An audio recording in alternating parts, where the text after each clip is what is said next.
कुछ दिन पहले मेरे पुराने सहयोगी रहे हुए, साथी रहे हुए संसद में और वर्षों से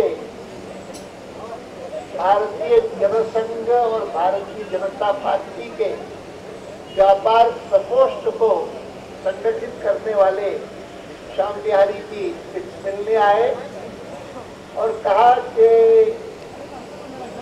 जंतर मंतर पर व्यापारियों का एक धरना होने वाला है। संसद का अधिवेशन चल रहा होगा, लेकिन तब भी अगर आप थोड़ी देर आए और आकर के उस धरने को देखें, उनको दो चार शब्द कहें तो बहुत खुशी होगी। मैंने कहा मुझे भी बहुत खुशी होगी, लेकिन मैं कहना चाहता हूं कि आपके इस धरने को देख करके मुझे बहुत आनंद हुआ है।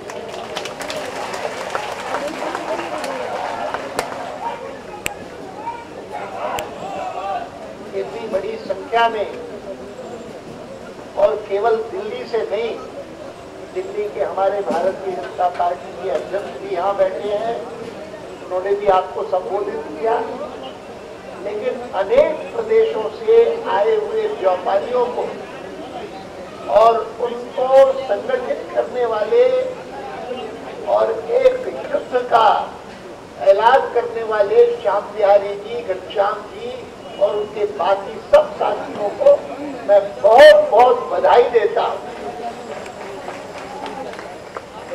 मैं आया तो उस समय हमारे विजय गोयल जी, जो पार्टी के महासचिव हैं, वो भाषण दे रहे थे और सहज रूप में उन्होंने एक बात कही कि बहुत सारे लोग हैं जो व्यापारियों को कहते हैं चोर है। ये भी एक तरीका है, लेकिन मैंने वो समय देखा है जब यहाँ पर हिंदुस्तान में अंग्रेज राज करते थे। मैं उस समय विद्यार्थी था, मैं कराची में था। 20 वर्ष की आयु तक मैं वहीं रहा हूँ और 20 वर्ष की आयु में जब भारत को स्वतंत्रता मिली, लेकिन स्वतंत्रता के साथ साथ भारत का विभाजन भी हुआ, तब वहाँ पर कितने बहुत सारे लोग थे, उनके परिवारों को वहाँ से इस ओर आना पड़ा और तब मैं इस ओर आया था।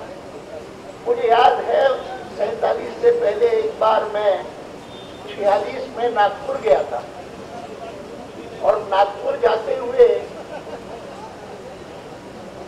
जो रेलवे जाती है, जिसको आज सेंट्रल रेलवे कहते हैं, उस समय उसका नाम था GIP railway, great Indian peninsular railway. ये उन दिनों की बात है, 46 की, अर्थात अंग्रेज के शासन की। और मुझे एक अनुभव हुआ जिसका मैं उल्लेख तब भी करता था और आज फिर से कर रहा हूँ, विजय जी की इस बात को सुनकर के चोर है व्यापारी, ऐसा कहते हैं। उस समय अंग्रेज राज करता था तो वो क्या मानता था, इसका उदाहरण दूंगा। रेलवे के कंपार्टमेंट में मैं बैठा और वहां पर जितनी चीजें थी, अंदर लैट्रीन में जाओ तो वहां पर नलके लगे हुए, वहां पर कांच लगा हुआ, सब पर GIP नहीं लिखा था। GIP रेलवे का नाम था तो GIP लिखते तो ठीक रहता, लेकिन लिखा हुआ था सब पर, यहाँ तक के छोटी छोटी चीजों पर भी stolen from the GIP, GIP से चुराया हुआ। मैं तब से लेकर के लगातार कहता हूं कि जिस प्रकार से अंग्रेज सब भारतीयों को चोर मानते थे और कहते थे कि चोर होते हैं, और इसीलिए अपनी हर चीज को जो सरकारी हो उस पर लिखते थे। जिस मानो किसी गेस्ट हाउस का उनके पास है तो उस गेस्ट हाउस का नाम लिखेंगे और stolen from this guest house, वैसे स्टोलन फ्रॉम द GIP। मैं मानता हूं कि हिंदुस्तान में हर एक भारतवासी कोई भी व्यवसाय करता हो तो वो मानना चाहिए वो देश की सेवा कर रहा है। ईमानदारी से करता है तो देश की सेवा कर रहा है। और व्यापारी जो है वो अगर सेवा न करता हो तो कितनी लोगों को दिक्कत हो इसका अनुमान कोई भी कर सकता है। और खास करके दूर दराज में रहने वाले लोग वो कहां से करेंगे, क्या करेंगे? क्या यह सरकार चाहती है कि केवल मात्र ये बड़े बड़े जो शहर हैं वहां पर जो बड़े बड़े उद्योगपति व्यवस्था करते हैं मॉल की, इसकी उसकी, या विदेशी लोग आकर के वॉलमार्ट जैसे मॉल चलाए, उसी के आधार पर देश की सेवा होगी? कौन कर सकेगा? हिंदुस्तान में रहने वाला एक एक व्यक्ति समझता है कि छोटे व्यापारी, रिटेल ट्रेडर को छोड़ करके भारत की व्यवस्था चल नहीं सकती सही रूप से। हर एक समझता है, विदेशी नहीं समझता। और विदेशी जब कहता है कि आपसे एग्रीमेंट हुआ था कि आप रिफॉर्म करेंगे, आप सुधार करेंगे अपनी आर्थिक व्यवस्था में, तो सुधार का एक प्रमुख मुद्दा है कि आप रिटेल ट्रेड में भी एफडीआई परमिट करेंगे, विदेशी को रिटेल ट्रेड में आने देंगे, यहाँ पर हर एक स्थान पर वॉलमार्ट होना चाहिए।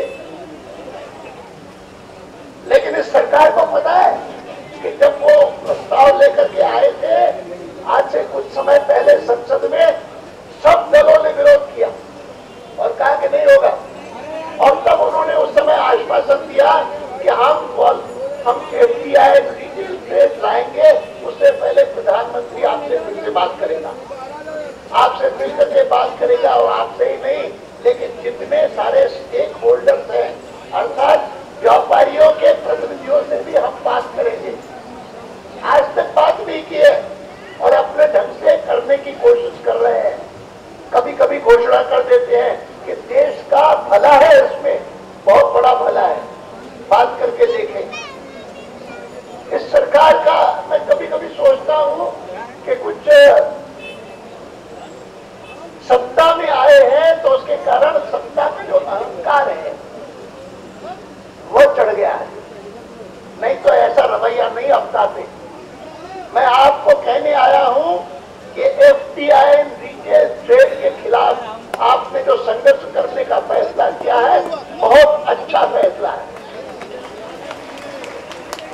मैं पहले सोच रहा था कि मुझे ये तलवार क्यों पकड़वा रहे हैं और तलवार निकालने का आग्रह क्यों कर रहे हैं, लेकिन जब संघर्ष का ऐलान हो रहा था और जिस उत्साह से आपने ये धरना किया है, जिस उत्साह से आपने सारे नारों का प्रत्युत्तर दिया जिस प्रकार से, उसको देख करके मुझे लगा कि हमारा व्यापारी समाज का व्यक्ति, और मैं व्यापारी समाज को कहूंगा कि मैंने भारतीय जनसंघ बना 1951 डॉक्टर मुखर्जी ने बनाया, और डॉक्टर मुखर्जी ने जनसंघ बनाया, तब से लेकर के चलते चलते 1980 में इसका नाम हो गया भारतीय जनता पार्टी।